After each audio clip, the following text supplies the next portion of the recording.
Senator Kaine and his fellow co-sponsors want a strong trade relationship with Canada. So do I. I consider, like President Reagan, Canadians to be not just friends and neighbors and allies, but kin. You son of a bitch! Who together with us have built the most productive relationship between any two countries in the world today.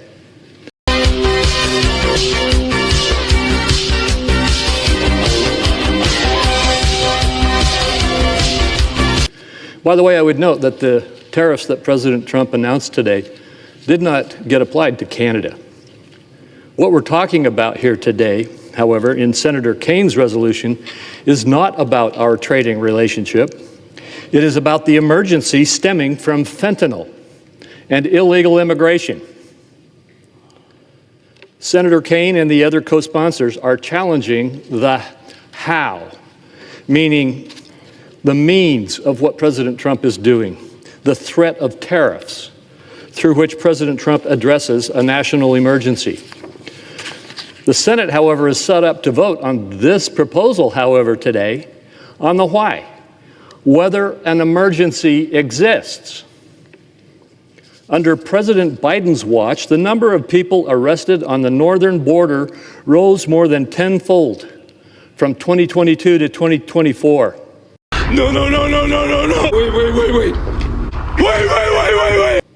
Indeed, publications like The Economist and the New York Times, documented here, showed extensively how the northern border has become increasingly insecure over the last year, with a massive spike in the number of migrant crossings. Just look at the spike on the chart. This is the New York Times reporting. And what do they say?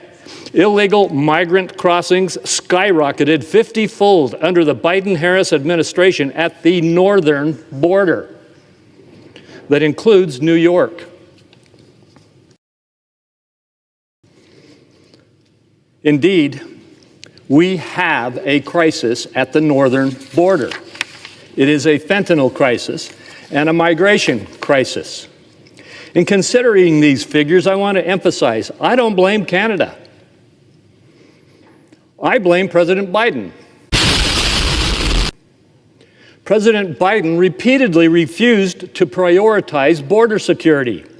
Indeed, when President Biden's nominee for the Commissioner of Customs and Border Protection came through the Finance Committee, I asked him if he would at least admit that there was a border emergency, including on the southern border as well as the northern border. He, like President Biden himself, refused to take it seriously, with dire consequences for our communities in America. When President Biden and Prime Minister Trudeau met last year, the Biden administration's top priorities included encouraging both countries to increase climate spending and advance diversity and inclusion.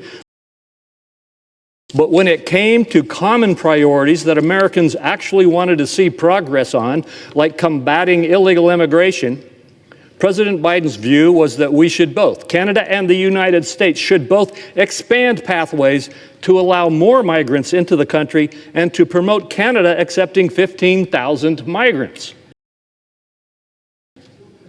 President Trump is right to change this trajectory, precisely because Canadians also are victims of illegal immigration and fentanyl.